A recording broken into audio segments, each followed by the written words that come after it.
Bueno, como formalidad vamos a comentar que vamos a empezar a grabar y a trabajar los contenidos teóricos del encuentro de teoría de octubre, ¿sí? Así que bueno, en principio vamos a compartir pantalla. Bienvenida, Neo, Otra vez. nuevamente. Y bueno, vamos a compartir pantalla con algunas diapos y en todo caso esto, o me interrumpen en cualquier momento, si algo no se entiende, o si no, anotan y al final retomamos, ¿está? Así que bueno, vamos a... El recorrido va a ser primero por el texto, por los textos más situados en nivel 1, yo siempre digo más situados porque pueden leerlos nivel 1 los textos de nivel 2 y al revés, pero por eso el situar los textos con cierta especificidad. Entre líneas de reflexión y cuándo y por qué dramatizar, fueron los textos establecidos para este mes. Y para nivel 2, violencia del encuadre y violencias del encuentro, y entre la realidad y la ficción. El de Tomás Eloy Martínez no lo vamos a trabajar aquí en estas diapositivas, en todo caso vamos a hacer algunas referencias, pero bueno, en principio vamos a trabajar principalmente con los 3 textos previos. Así que bueno, en principio, entre líneas de reflexión, es un texto de una autora argentina que murió hace unos pocos años. El texto, entre líneas de reflexión, está dentro de uno de los libritos de la serie Lo Grupal, que fueron 10 libritos que surgieron allí por la década del 80. Así que bueno, es parte del grupo Pavlovsky, Kesselman, Persia, Martínez Buquet en un momento también, o sea, como está en esa línea de autoras, ¿sí? Y autores. En principio, entre líneas de reflexión, lo que trabaja principalmente son algunas, justamente, reflexiones e ideas en relación a la noción de encuadre, a la escena psicodramática, tratar bueno, de abrir el campo a... Esperen que...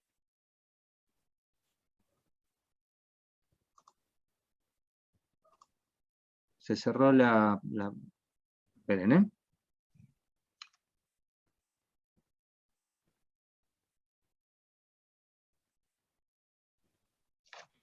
Vamos de nuevo. Presentación, ahí va. Entonces, principalmente va a plantear muchas ideas y cuestiones en relación a la escena psicodramática, al concepto de encuadre y a cómo pensar algunas cuestiones entrelazadas. Por un lado define, ¿no?, la escena psicodramática como un encuadre de trabajo clínico. Obviamente esta definición la vamos a tomar parcialmente porque, a menos que pensemos en el concepto de clínica ampliada, en donde lo clínico podría insertarse en un contexto pedagógico, en un contexto comunitario, en un contexto grupal en sentido amplio. Si trabajamos desde esa concepción, podemos hacer entrar esta definición, ¿no?, de la escena psicodramática como un encuadre de trabajo clínico. Si no, tendríamos que pensar y ayornar esto que aparece, es el primer renglón, ¿no?, del texto. Y después hace como una enumeración de todo lo que no es, ¿no? Me parece interesante en principio como para hacer una pasada rápida, porque dice, no es una escena de teatro, no es una escena de la vida cotidiana, no es un sueño, no es un deseo, no es nada, no es lo que imaginamos, no es una instancia del aparato psíquico. Sin embargo, en la escena psicodramática se van a desplegar códigos y lenguajes de todos estos territorios, ¿no? Ya como arranca un poco entre todo lo que no, para tratar de ver que sí, ¿no? algo que podemos ir pensando es lo difícil de definir la escena, lo difícil de ubicar y de conceptualizar ese territorio y el dispositivo de la dramatización, ¿sí? Para René Smolovich lo que propone es pensar EP es la escena psicodramática, ¿no? Como el encuadre de un universo posible que hasta el momento de la propuesta de dramatizar era inexistente, ¿no? Digamos, en este punto plantea algo que retoma después, lo que sería el corte y el recorte que propone la escena, ¿no? Porque por un lado es un corte quizás del plano estrictamente discursivo verbal o de predominancia, porque tampoco, nunca estamos en un plano exclusivo verbal, ¿no? Si lo pensamos con cierta, como más específicamente hablando, ¿no? No está lo exclusivamente verbal, pero de predominancia verbal. Entonces, acá plantea un poco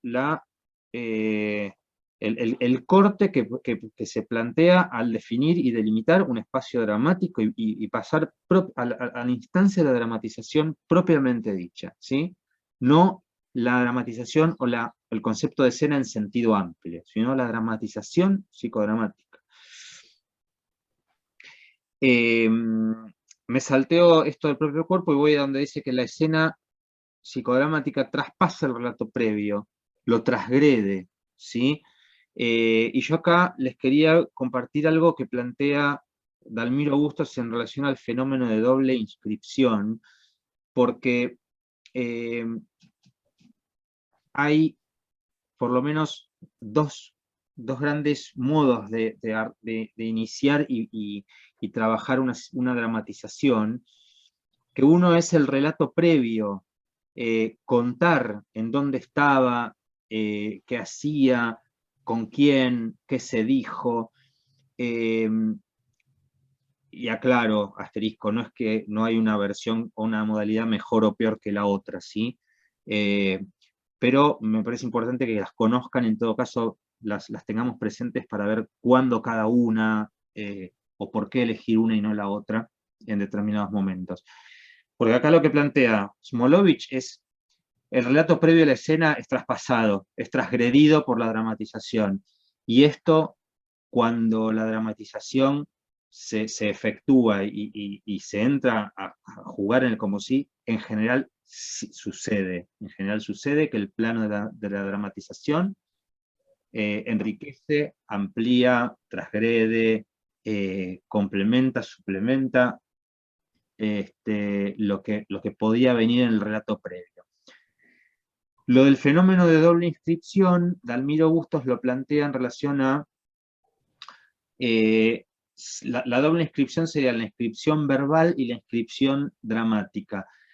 Como yo primero cuento la escena y después la dramatización puede tender o podría tender a volver a inscribir de un modo doble ese relato verbal, ¿no? Ir a dramatizar eso que se cuenta. Entonces tenemos que ser fiel al relato del protagonista o de la protagonista. Entonces, evitar... hay un micrófono abierto, por las dudas aviso, por lo menos para esta parte, si pueden silenciar, genial. Entonces, el modo de evitar la doble inscripción de la dramatización es, por ejemplo, estamos con él o la protagonista en el espacio dramático y en lugar de pedirle que nos cuente la escena, directamente le preguntamos, bueno, ¿dónde estamos? ¿Dónde estamos? En el living de mi casa. Ah, ok, en el living. ¿Y qué hay acá? Bien, ¿y con quién estás? Bien, a ver. Bien. Entonces, el montaje de la escena ya sea un momento de la dramatización, ¿no? Muchas veces esto puede ser contraindicado cuando no conocemos, si estamos trabajando en un grupo por primera vez, entonces no conocemos a las personas que participan del grupo y muchas veces es necesario ese relato previo para anticipar algo de lo que se va a dramatizar, ¿sí? Bueno, que la escena es solo fiel a sí misma, plantea también en determinado momento que esto puede parecer una frase, pero además de ser una frase es una idea muy potente porque implica justamente no ir a buscar la representación, sino la fidelidad de la presentación, esto que hablábamos, ¿no? De lo que sucede en el presente. Bueno, ¿qué pasa aquí? Ahora me estoy riendo acá, y la escena que yo estoy trayendo es una escena triste. Entonces, bueno, a ver, ¿y qué pasa con la risa a partir de esta escena? ¿No? Entonces, la fidelidad de la escena a sí misma tiene que ver con esto, ¿sí? Bueno, me pareció interesante traer esto de que es un grupo que plantea en un momento, ¿no?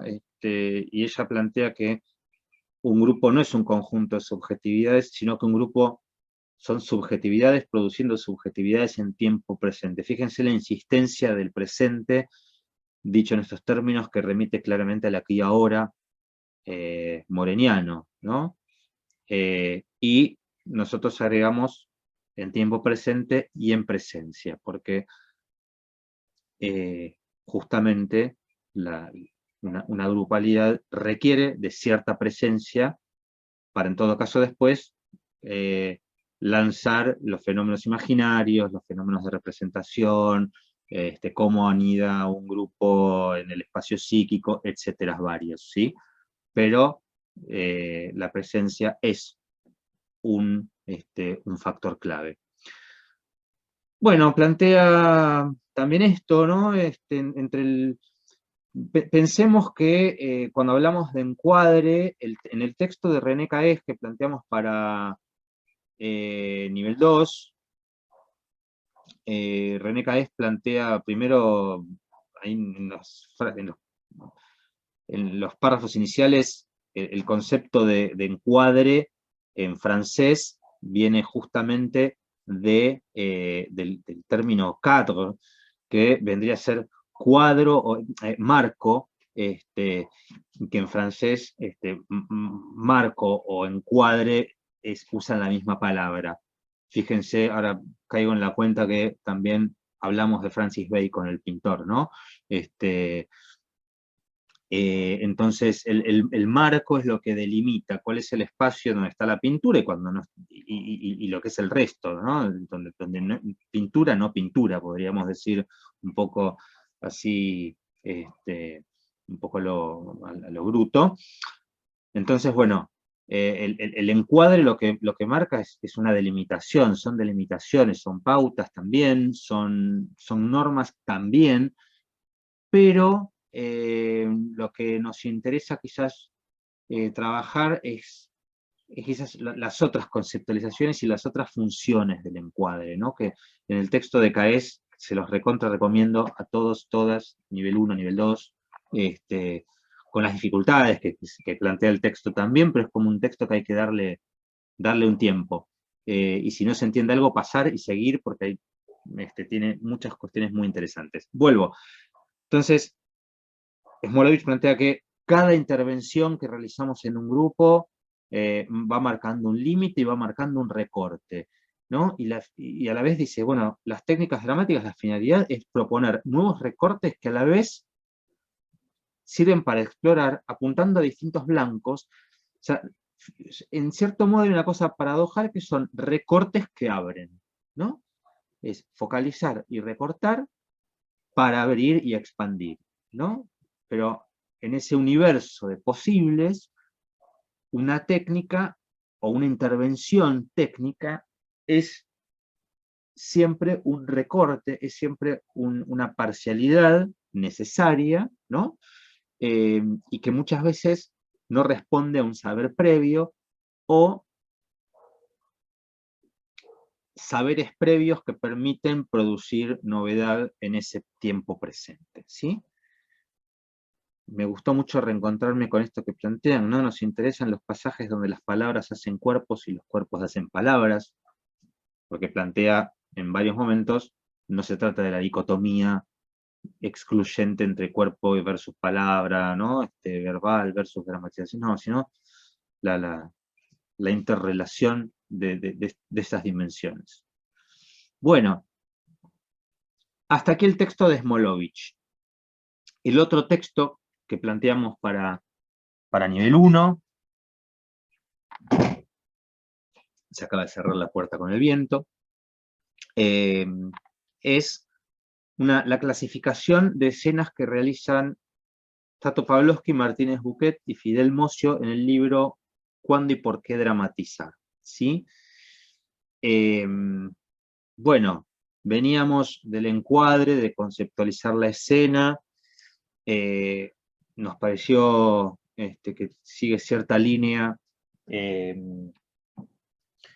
trabajar con, con esta clasificación. ¿Por qué? Porque en principio, incluida esta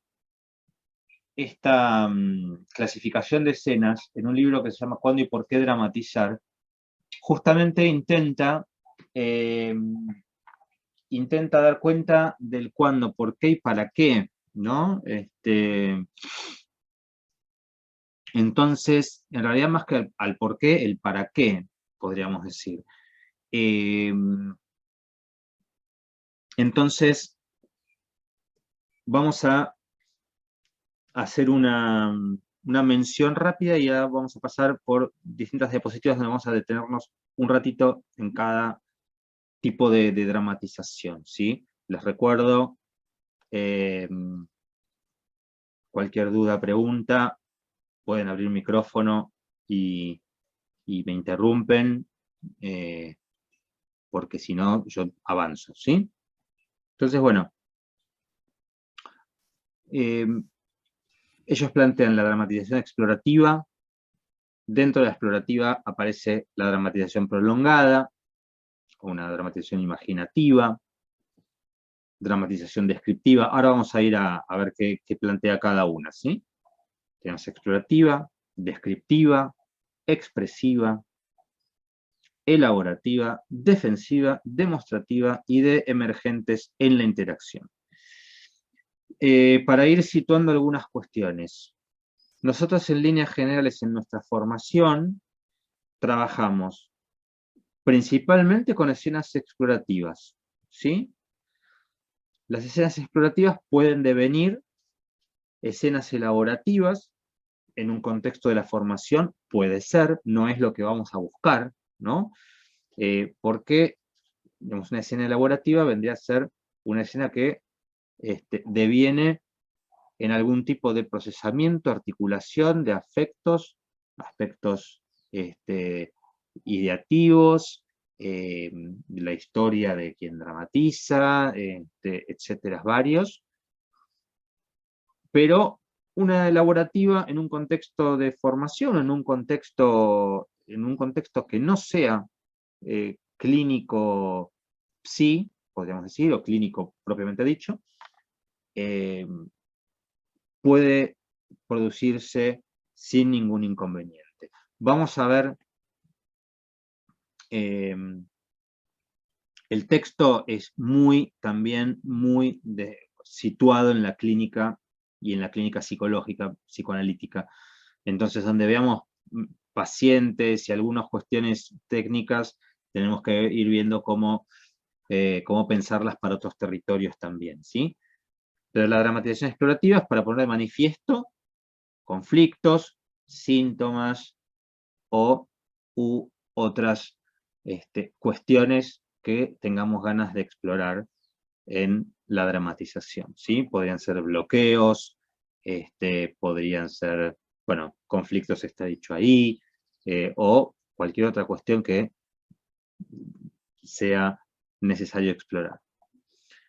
También las fantasías, expectativas, etcétera, etcétera. De uso particularmente frecuente al comienzo de un tratamiento, ¿sí?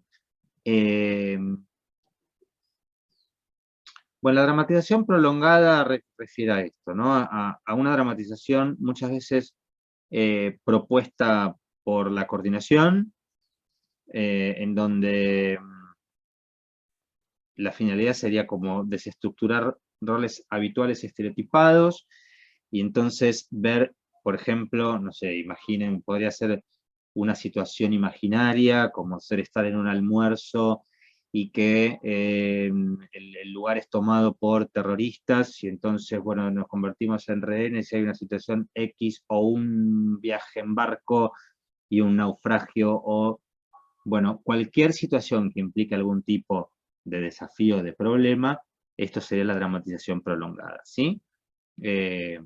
Bueno, ahí están. Esto está en el PDF, entonces no me voy a detener demasiado.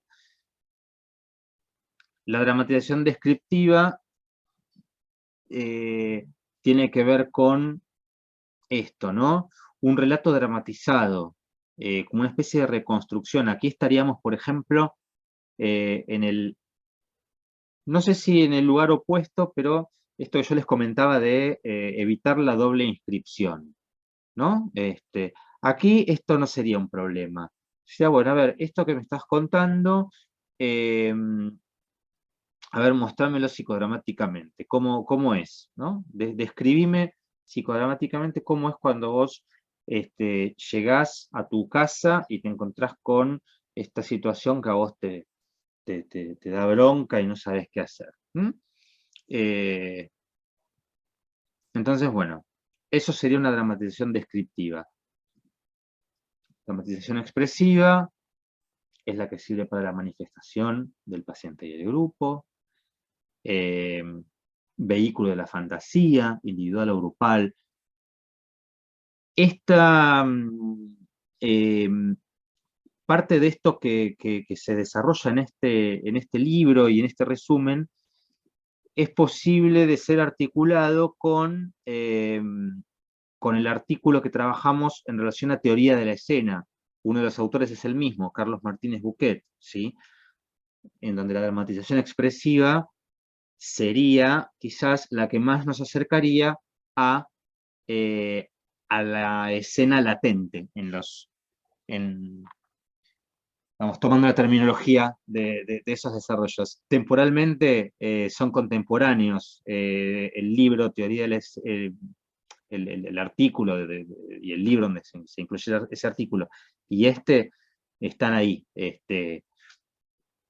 son contemporáneos. Así que la dramatización expresiva entonces sería es un vehículo para la manifestación del mundo interno del paciente y la fantasía grupal. Bueno, la dramatización elaborativa está muy de la mano del anterior, ¿sí? Acá tenemos abajo lo que marca unas diferencias con las expresivas, con la anterior, dada por el hecho de que en las dramatizaciones elaborativas el acento no estaría en la intensidad afectiva emocional, sino en un trabajo a la integración de estos planos, ¿sí? A la articulación y a cierto anudamiento afectivo, emocional, ideativo, ¿sí?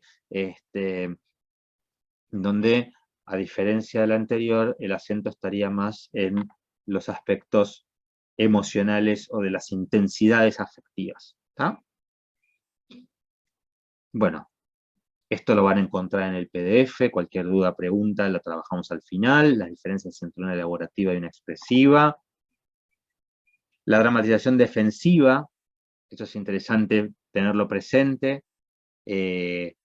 porque, como plantean, puede no haber resistencia a dramatizar, y sí resistencias en la dramatización o defensas que se vehiculizan a través de la dramatización. Estaría en el punto, en el polo opuesto a las dramatizaciones elaborativas, y, por ejemplo, dramatizar repetidas veces sobre un mismo tipo de conflicto, ocupar repetidamente un mismo rol, ¿sí? También podríamos ubicar la no implicación, ¿sí? En una dramatización es también un modo de la defensa, ¿sí? Entonces, no siempre que se dramatice vamos a estar en un territorio en donde estemos situadas en el territorio de la exploración, la elaboración o la expresión. Y la dramatización demostrativa podría estar en interjuego con la descriptiva, ¿no? Porque si la descriptiva está más del lado del participante, del miembro del grupo, que a través del dispositivo de la escena despliega una situación para describirla dramáticamente, la dramatización demostrativa es la que utiliza el terapeuta coordinador, demostrar lo que el terapeuta conoce previamente. Esta es la definición, ¿sí? Yo hoy creo que lo plantearía de un modo distinto, no se trata de demostrar nada, pero sí en todo caso de compartir o comunicar, pero bueno, no vamos a entrar en detalles tan nimios. Pero sí tiene que ver la dramatización demostrativa con vehiculizar algún tipo de idea o de hipótesis o de cuestión que puede estar del lado del terapeuta o coordinador, coordinadora, director o directora, ¿sí? Entonces, la dramatización demostrativa es un vehículo para transmitir, es una intervención en sí, ¿sí? Entonces, digamos, me parece interesante conocer que esto, se puede plantear una dramatización por parte de quienes coordinamos o tomamos el rol de dirección, muchas veces es posible ubicarnos en una dramatización demostrativa. Bueno, las diferencias es la postura, ¿no?, del coordinador o coordinadora. En las demostrativas el terapeuta busca comunicar algo, en las explorativas busca conocer, ¿sí? No transmite información el terapeuta en una explorativa. ¿Tá? Así que bueno, hasta aquí pasamos por los dos textos que situamos para nivel 1. Pregunto, ¿pasamos a René Caes directamente? ¿Quieren hacer una pequeña pausa?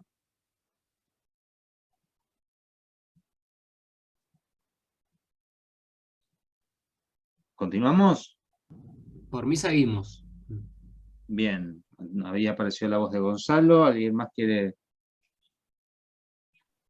Gustavo, puede ser que hay algo en tu pantalla, no sé si en mi pantalla, pero hay como una barra negra arriba de la presentación que no se ve bien, pero no sé si es solamente mi pantalla. No, es la barra de... A ver.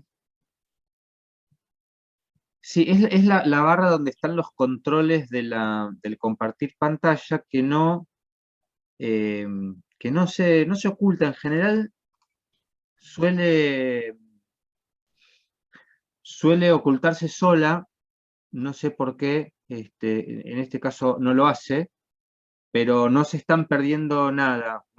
En realidad No, está bien.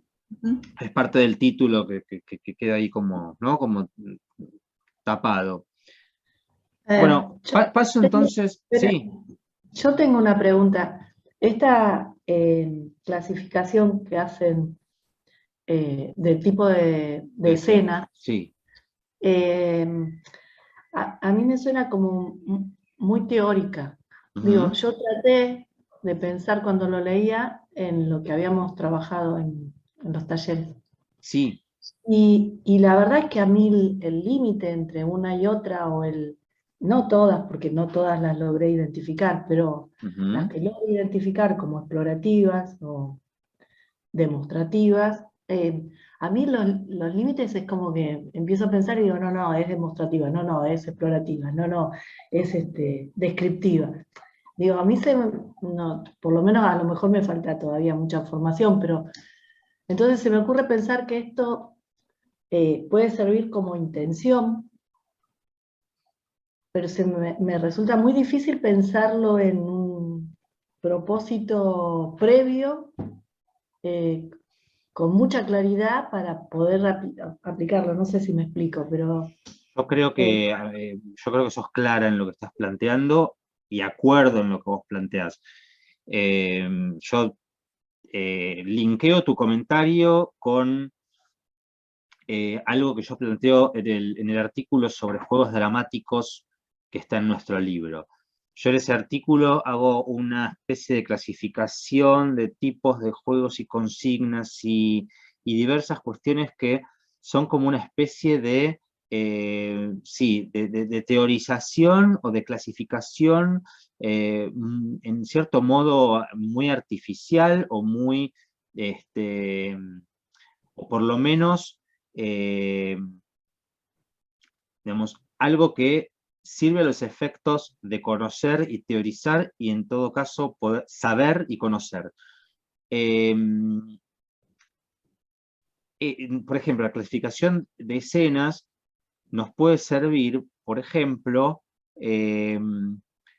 para saber que, por ejemplo, podemos realizar una dramatización que tenga fines exploratorios y que si no se da la elaboración de afectos o la expresión de afectos, en principio nos situamos nosotros, nuestro marco teórico interno en la exploración, y entonces podremos orientar nuestras intervenciones, nuestras propuestas, y el momento de quizás iniciar y finalizar una dramatización, porque nos situamos en el polo explorativo, por ejemplo. Ahora, esto tiene que ver con todos los, digamos, las cuestiones de formación, de espacio de formación previa de cada quien. Podríamos decir que en general no estamos pensando, pero a ver, voy a pasar esta escena ahora, ya está. Claro. Voy a pasar de exploratoria a ver si la llevo a un poquito de expresiva. No, porque los límites son difusos, entonces entiendo lo que vos planteás, me parece que es una clasificación interesante, que a la vez se sitúa en la década del 70 en nuestro país, en la misma línea de los desarrollos de Martínez Buquet, que realiza también todo un detalle pormenorizado de la teoría de la escena, y dice el proceso de la escena es ¿no? La escena dramatizar, la escena desde el punto de vista de los protagonistas del grupo, la escena latente, la escena manifiesta, bueno, una serie de cuestiones que tienen que ver con legitimar, que tienen que ver con darle un marco teórico y un estatuto al psicodrama digno de conversar y de ponerse, sentarse a la mesa del psicoanálisis clásico tradicional allá por la década del 70. Claro. Junto con esta legitimación, a mi gusto, es muy interesante como recurso interno conocer esta, por ejemplo, nos puede servir para saber una dramatización defensiva, saber esto que teorizaron estos autores, nos puede permitir, por ejemplo, cuándo no dramatizar. Claro. Incluso. O cuándo escuchar que determinada dramatización porque acá, por ejemplo, no aparecen, por ejemplo, las cuestiones exhibicionistas, no aparecen cuestiones asociadas a cuestiones de psicopatías, no aparecen cuestiones en relación a todo lo que pueda tener con el intento de manipular o de producir efectos a partir del mostrar en lugar del compartir. Entonces, teniendo estos conceptos, vamos a poder estar muchas veces con ciertos recursos que nos van a permitir escuchar en el momento. No, esto, no, hasta acá está la dramatización, no, a ver, no. Perfecto. Claro. Sí, entonces, desde ese lugar, ¿sí? Desde Como una ese lugar. herramienta, claro. Exactamente. Así que bueno, espero haber sido claro, Sí, y sí. en todo caso retomamos cualquier cuestión en relación a esto porque como venimos de tiempo, son las 7:10 de la tarde en Argentina, en Buenos Aires, por lo menos, y en toda la Argentina, podemos decir, así que me siento casi un locutor de radio. Entonces, les propongo, vamos a trabajar algunas cuestiones del texto de René Caes, ¿sí? Que como decía Gonzalo, es un texto ubicado. René Caes es psicoanalista. Psicoanalista, es un autor francés, muy psicoanalista, podríamos decir, muy ubicado en el territorio del psicoanálisis, que ha trabajado muchísimo en relación a la cuestión grupal. Entonces, en este punto se acerca a los psicoanalistas locales, se diferencia de muchos psicoanalistas más tradicionales o clásicos, y ha desarrollado muchas cuestiones teóricas, muchas de ellas muy complejas, pero muy, muy interesantes, de las cuales, por lo menos yo les propongo leer a René Caes, todo lo que lean de Caes, como plantean Deleuze Guattari en la introducción del 1000 mesetas, en Rizoma. Leer y tomar de cada artículo, cada libro, en este caso de este autor, tomar lo que nos sirve. Lo que no se entiende o lo que sentimos que no lo podemos conectar y no pasar, en otro momento le podremos ubicar sentido, entrará en consonancia con algo. Entonces, si se encuentran con desarrollos complejos o demasiado técnicos, pasen y sigan para ver en dónde pueden conectar algunas cuestiones. Yo voy a tratar de, me interesa en principio trabajar lo más general del texto, ¿sí? Es un texto medio largo, es una conferencia, es la desgrabación de una conferencia que dio acá en una institución de la Ciudad de Buenos Aires, en el 97, si no recuerdo mal. Bueno, lo que ya vamos desde el título.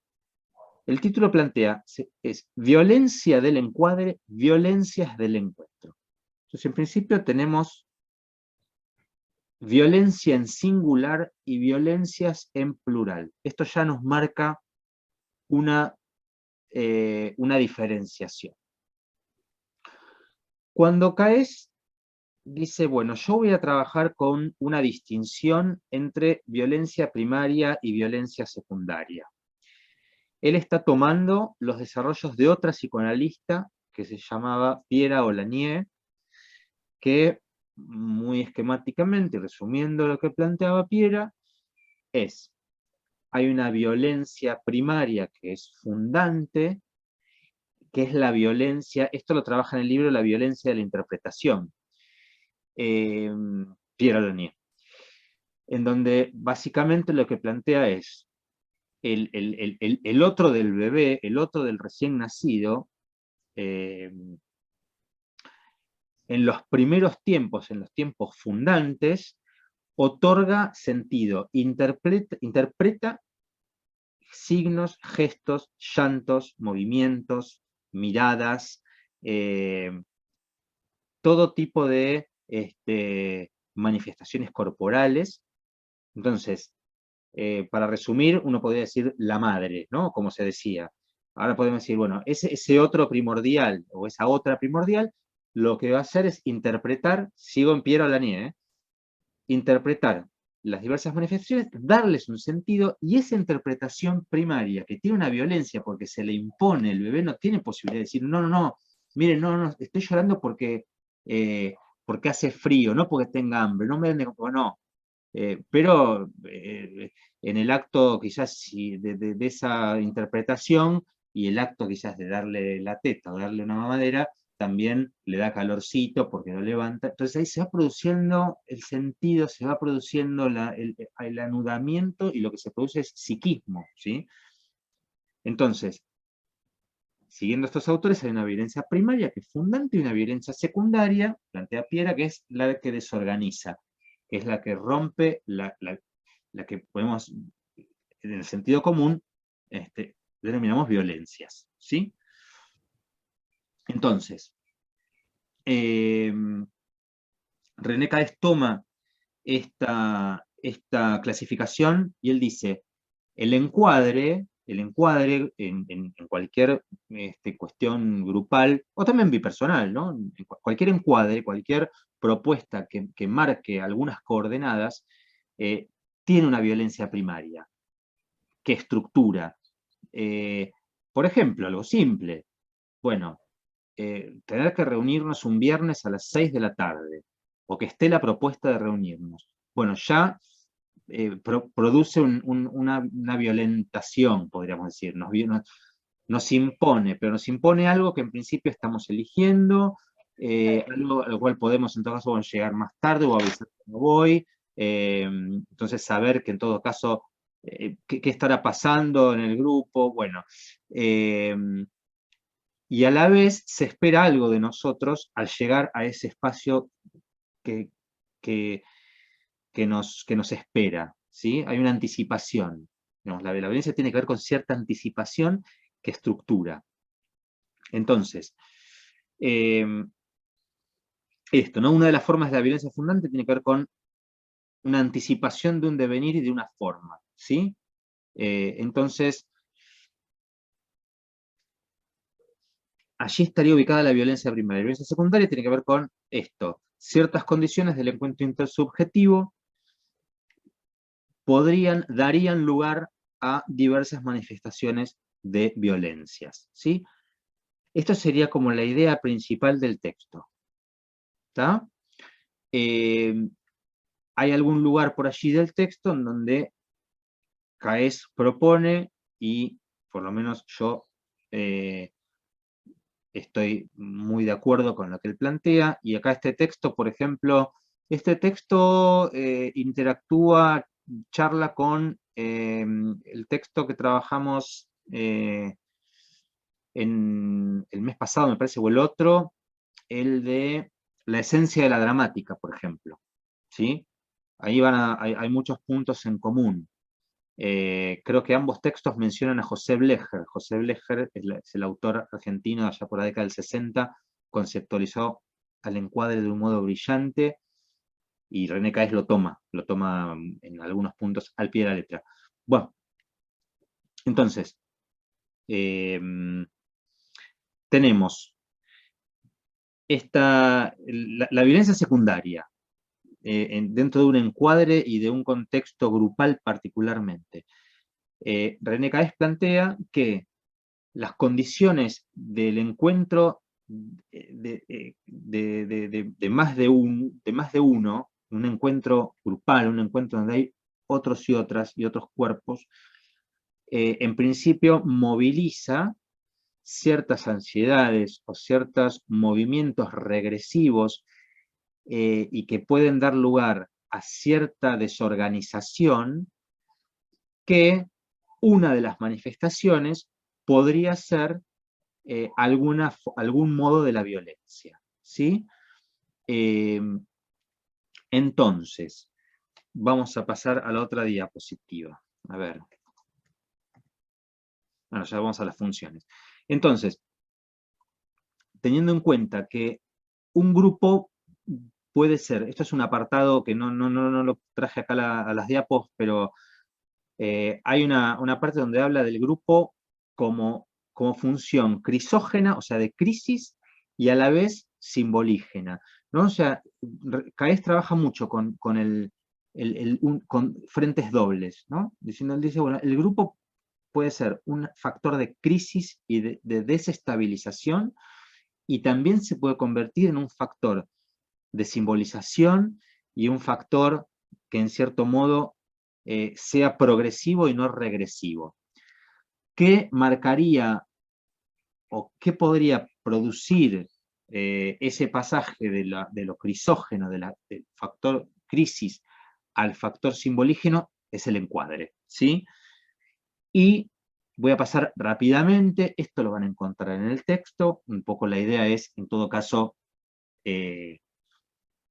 a partir de pasar rápidamente por estas funciones y esto que les estoy contando, que abramos en un ratito a poder, bueno, preguntar, pensar, y ahora estaríamos quizás en el factor crisógeno, ¿no? Esta información es una imposición, y ¿qué es todo esto? Bueno, esto podría ser una fantasía, ¿no? Verbalizada de este modo.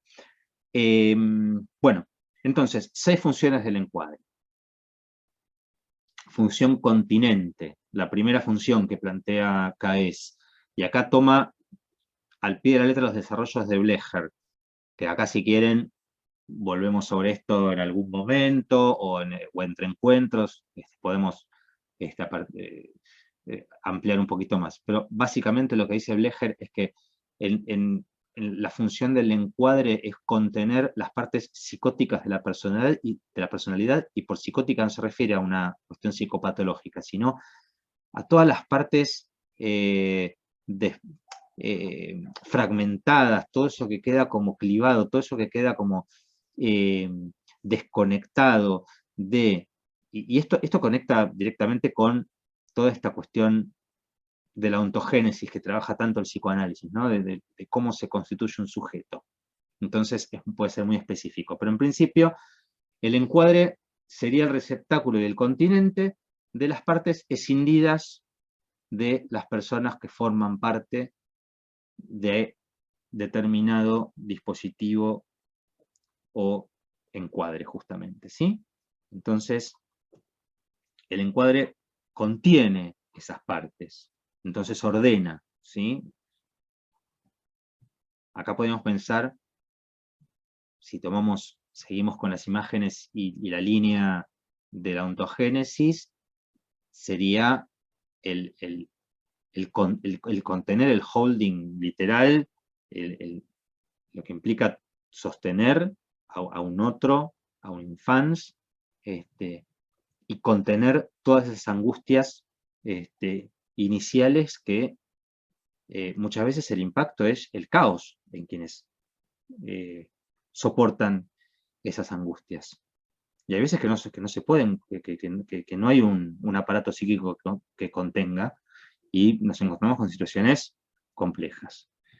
Función limitación, volvemos al encuadre, garantiza la distinción yo no yo, permite una exterioridad corporal, que luego deviene psíquica. El encuadre es el garante de los límites, ¿sí? ¿Por qué nos detenemos en esto? En principio, asterisco, porque como coordinadores, coordinadoras, y también como sosteniendo el encuadre de la dramatización, todas estas cuestiones son muy teóricas, pero a la vez son herramientas que nos pueden servir para pensar y para operar ante determinados aconteceres de diversos contextos, ¿sí? Entonces tenemos una función continente, una función del límite, yo no yo, una función transicional, que sería la articulación justamente de los adentros afuera, asociado a todas las características de lo transicional de Winnicott, acá me faltó aclarar. Entonces, el encuadre adquiere una función ambigua, una función paradojal. Función de apuntalamiento, que en este punto Caes hace referencia a algunos estudios que trabajan justamente el apuntalamiento y sostén, para que el bebé pueda confiar en el objeto de identificación. Entonces, él ubica ahí una función del encuadre, ¿sí? Función que principalmente cae, o recae, vamos a decirlo mejor, en la coordinación, ¿sí? Una función de transformación, función asociada a la función contenedora.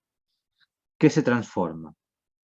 Las representaciones de objeto y afecto en representación palabra. Esto es también psicoanálisis, desarrollos de Freud, muy complejos, muy específicos, no tienen por qué saberlo, pero en principio a veces está bueno saber, ¿no?, que el encuadre de por sí puede tener esta función. Y la última función, si se dan todas las anteriores, esto que les decía, se instaura un proceso de simbolización, que la simbolización constituye la condición del pensamiento y del pensar en conjunto y del pensar con otros, y a la vez de pensar solo con otros, ¿sí? Entonces, por aquí pasamos por las 6 funciones que plantea René Caes, que me parece interesante conocerlas. Así que bueno, en principio, hasta aquí fue la presentación. Voy a dejar de compartir pantalla,